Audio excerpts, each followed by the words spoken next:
我叫板娘小薇，一名幸存者。话说这共创测试服啊，已经内测好多天了。前2天呢，大家也差不多都已经升到40级了，没错吧？说实话，这个阶段对于共创服的玩家来说，其实还是蛮重要的。因为40级解锁了很多的东西嘛。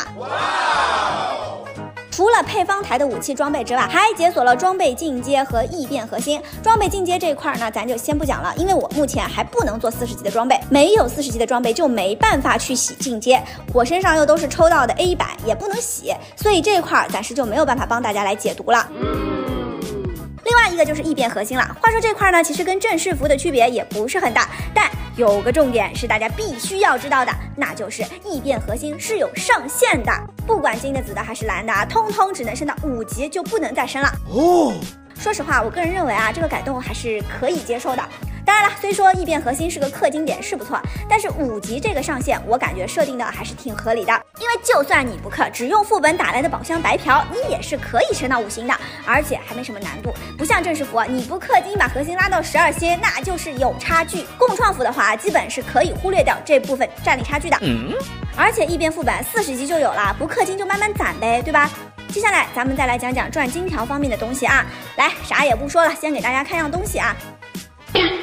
是的，你没看错啊，你也没眼花，一根钢管的价格确实就是1万多，一组确实就是要20多万。What？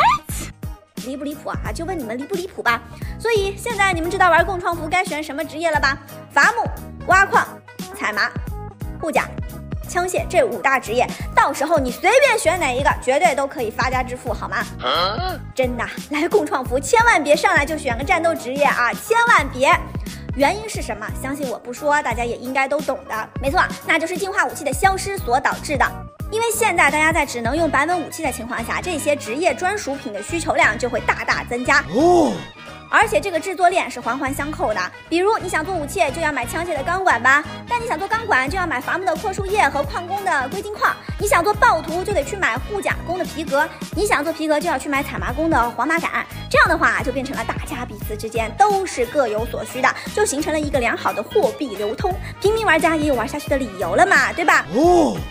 但是吧，共创服现在的问题就来了。话说我今天刚转了枪械工，刚学会了做钢管啊，可结果呢，市场上是一个卖阔树叶和硅金矿的都没有啊，你敢信啊？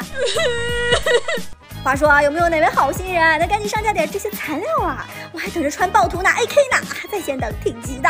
好了，本期视频就先到这里了，我们下期节目再见吧。